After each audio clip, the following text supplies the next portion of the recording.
Shalom, shalom la famille, j'espère que vous allez bien. J'espère que vous allez bien, j'espère que vous vous portez bien.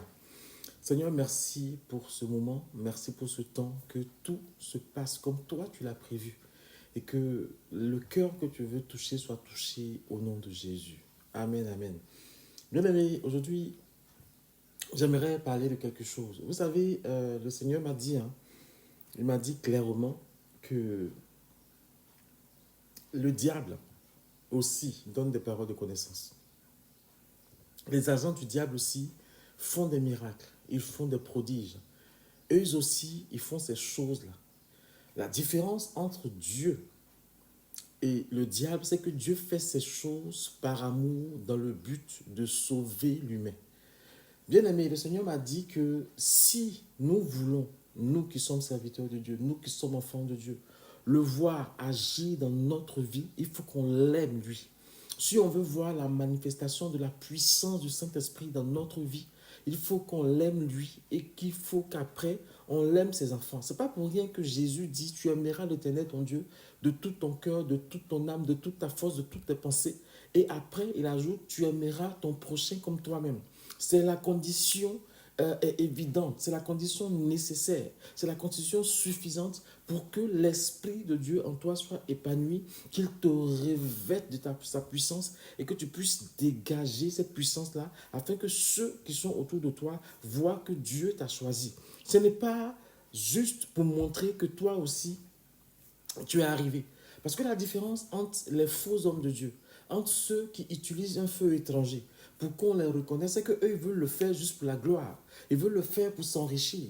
Ils veulent le faire juste pour qu'on sache qu'ils sont là. Mais les enfants de Dieu, les hommes de Dieu, les femmes de Dieu, qui sont loin de Dieu, qui sont appelés de Dieu, comme c'était le cas de l'apôtre Paul, de l'apôtre Pierre, de Jean et de tous ceux-là, c'est des gens qui le font par amour. Ils veulent manifester la puissance de Dieu pour que le monde soit sauvé, pour que les chrétiens puissent continuer de demeurer de la présence de Dieu, pour que ceux qui ne sont pas encore enfants de Dieu puissent venir à Christ. Amen. Bien-aimés, vous savez, moi j'ai reçu le Seigneur, je n'avais pas encore 17 ans. Voilà, je n'avais pas encore 17 ans et Dieu a commencé à se révéler à moi alors que je n'étais qu'un enfant. Alors que je n'étais qu'un enfant. Et c'est quand j'avais 11 ans, quand une personne très importante de ma vie est partie, quand elle est décédée, c'est alors que Dieu m'a dit clairement qu'il m'a appelé pour être son serviteur. Et je rencontrais Jésus, je n'avais pas 17 ans. Et c'est à 16 ans, là, quand j'ai rencontré Jésus, que j'ai commencé à m'intéresser à la parole de Dieu. Quand je me suis converti avec mes cousins, avec des amis d'enfance bien aimés, on n'a pas cherché à voir déjà les manifestations, non. On s'est assis dans la parole. On a choisi des frères et sœurs pour nous enseigner la parole, des grands frères, des grandes sœurs pour nous enseigner la parole. On a eu des hommes de Dieu qui nous ont coachés. Mais c'était des hommes de Dieu qu'on aimait bien parce qu'ils n'étaient pas juste dans la puissance de la révélation, mais ils étaient dans la parole. Et c'est ça qui a fait que, au fur et à mesure qu'on grandissait dans la parole, au fur et à mesure que notre amour pour Dieu grandissait, sans qu'on s'en rende compte, la puissance de l'Esprit a commencé à se manifester. Bien aimé, on n'a pas touché à un feu étranger. On n'est pas allé voir un père spirituel au Ghana, au Bénin, qui nous a donné un secret d'une offrande spéciale pour manifester la puissance de Dieu. On était dans l'authenticité de la relation avec Yeshua HaMashiach.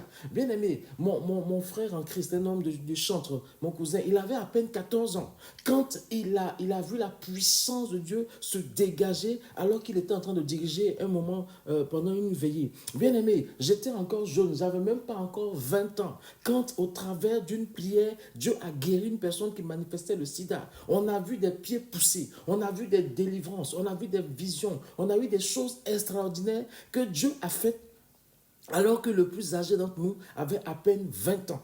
Mais on n'est pas allé toucher à un feu étranger. On n'a pas cherché un secret ailleurs. On a cherché notre secret dans la présence de Dieu. Et je rappelle que ce n'était pas parce qu'on voulait manifester la puissance de Dieu qu'on aimait Dieu. Mais on aimait Dieu parce qu'il nous a aimés le premier, parce qu'il nous a sauvés. On cherchait à le connaître. On désirait Dieu. J'ai ma petite soeur, là, ma cousine, qui elle-même était dans un amour pour le Seigneur tel que elle parlait de Dieu, mais avec amour, comme si elle se mettait à la place des gens qui souffraient. Et chacun de ces messages touchait, ça touchait. On a vu des choses extraordinaires, mais dans le secret de la présence de Dieu. La question que je me pose, pourquoi est-ce qu'aujourd'hui, pour voir ces choses-là, Pourquoi est-ce qu'on est obligé d'aller chercher un secret en dehors de la présence de Dieu? Pourquoi est-ce qu'on est obligé d'avoir des parents spirituels dans des pays où ces personnes-là vont nous donner un secret bizarre et puis vont nous convaincre que c'est aussi de Dieu et puis on va venir envoûter les enfants des gens, on va venir manifester une puissance bizarre là pour que les gens nous voient, pour que les gens disent que nous aussi on est arrivés. Pourquoi?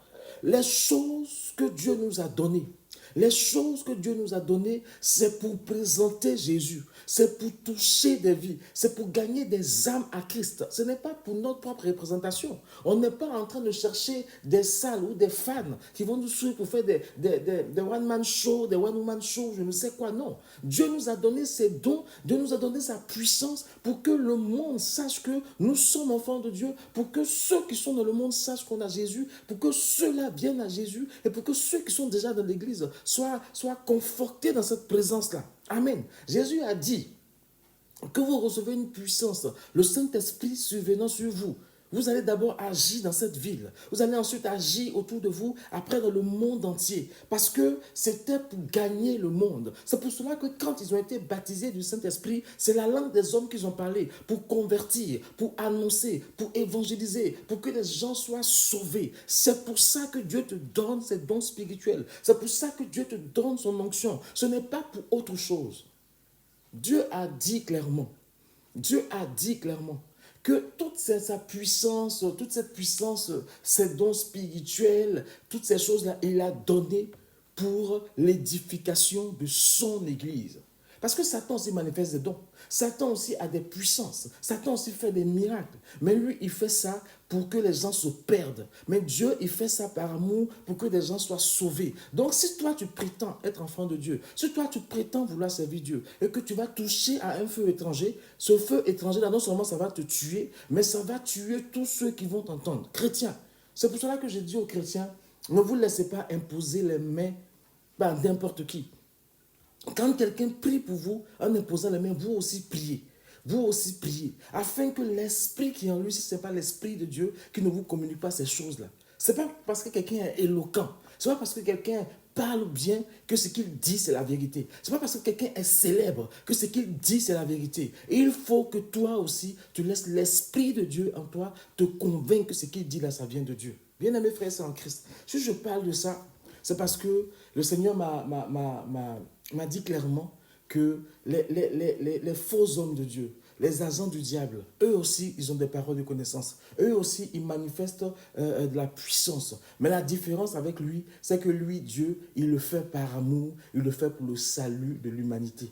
Pas pour juste montrer quelqu'un ou faire de quelqu'un une star. Non, ça ne l'intéresse pas. C'est la vie des chrétiens, c'est la vie des non-chrétiens, c'est la vie de l'homme, de l'être humain qui l'intéresse parce qu'il veut en faire ses enfants, il veut les sauver. Donc, si tu es enfant de Dieu, si tu es homme de Dieu, et que malgré le fait que tu penses être consacré, être dans la présence de Dieu, les choses ne se déploient pas, dis juste au Seigneur, Éternel, tu m'as appelé, qu'il me soit fait selon ta volonté, que tu me donnes de manifester ces dons, de manifester ces choses-là en temps voulu pour toi et pour toi seul. Et il y a des hommes de Dieu qui ne manifesteront pas une certaine puissance au-delà de ce qu'ils font déjà, parce que Dieu sait que s'il leur permet de déployer toute cette puissance-là, il va les perdre. Ça sera maintenant eux et non Jésus. Or, Dieu veut que ce soit Jésus. Il y a des personnes qui ne dépasseront pas une certaine dose de bénédiction parce que s'ils dépassent ça, Dieu va les perdre. Mais Dieu ne veut pas nous perdre parce qu'il nous a sauvés pour nous garder avec lui. C'est pour cela qu'il va nous donner ce dont on a besoin. Il va nous donner ce dont on est capable de supporter, de manifester,